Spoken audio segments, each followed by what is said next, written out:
Sveiki. Štai pirmą kartą po trumpų vasaros atostogų sveikinusis vėl su jumis iš Europos parlamente Briuselyje ir pažadu jums visą sezoną.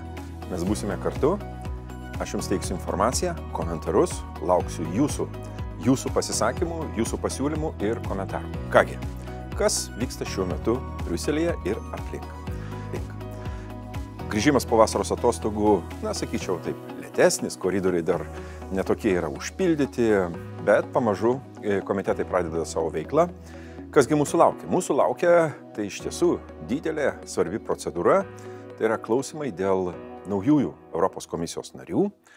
Tai bus spalio mėnesį ir tokia intencija, kad štai nuo lapkričio pradžios jie turėtų pradėti darbą. Ar suspėsime iki lapkričio pradžios, kadangi ne visi kandidatai, kaip mes girdime šiuo metu, yra patys tokie, kurie tiktų ir Europos, sakyčiau, komisijos veiklai ir būtų politiškai patikimi, aš ir apie tai turiu omenyje.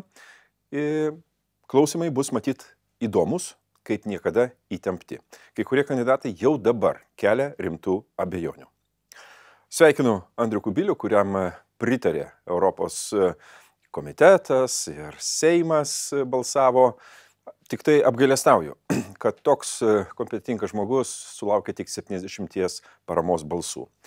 Aš matau tendenciją, kad ši procedūra Lietuvoje yra politizuojama, ją bandoma panaudoti politiniais tikslais, nėra pats geriausias dalykas. Pamatysite, ateis kitas sezonas, jeigu vėl bus tie dalykai, mes prarandame tam tikrą reputacinį patikimumą. Bet aš tikiu, kad Andrius Kubilius bus tinkamas atstovauti Europos komisijoje, jo patirtis, jo asmeninės savybės tikrai yra gera investicija šią linkmę. Tik, kad žinoma, vėluojam. Lietuva vejasi traukinį. Tuo tarpu, kai štai visi analizuoja ir skirsto pozicijas, mūsų tenai nėra, tiesiog nėra. Ir aiškinti, kad čia laiku paskyrėme ir padarėme sprendimą, ne, tai yra saviapgaulė. Saviapgaulė, kuri, žinoma, mes žinome, kodėl taip atsirado, bet tai yra pamoka tiems, kurie užsižaidė ir panaudoja šį procesą, sakykime taip, savanaudiškiems politiniams tikslams ir savo karjerai sukurti. Šią savaitę kreipiamės į Europos institucijas, konkrečiai į aukštąjį atstovą Josefą Borelį, inicijavau šitą laišką dėl, visiems matyt žinoma situacija, dėl to, kad Mongolija nesilaiko Romos statuto, kitaip sakant, Tarptautinio teisingumo teismo įpareigojimo neleisti lankyti savo valstybėje karo nusikaltėliui Vladimirui Putinui, o jeigu jis atvyksta, jį suimti. Mongolija to nepadarė. Mes reikalaujame, kad būtų imamasi proporcingų reikalingų priemonių, politinių, diplomatinių, kitų, duoti aišku signalą Mongolijai. Mongolija buvo, sakykime taip, poligonas, politinis poligonas. Rusija bando išsiaiškinti, kaip veiks tokia sistema, arba neveiks tiksliau tokia sistema arešto orderio įgyvendinimo kitose valstybėse. Dabar kandidatas yra Brazilija, kur vyks BRICS-o vadovų susitikimas. Matysime ir tikimės tam tikro atsakymo. Šiaip komitetuose mes pradedam pamažu veiklą.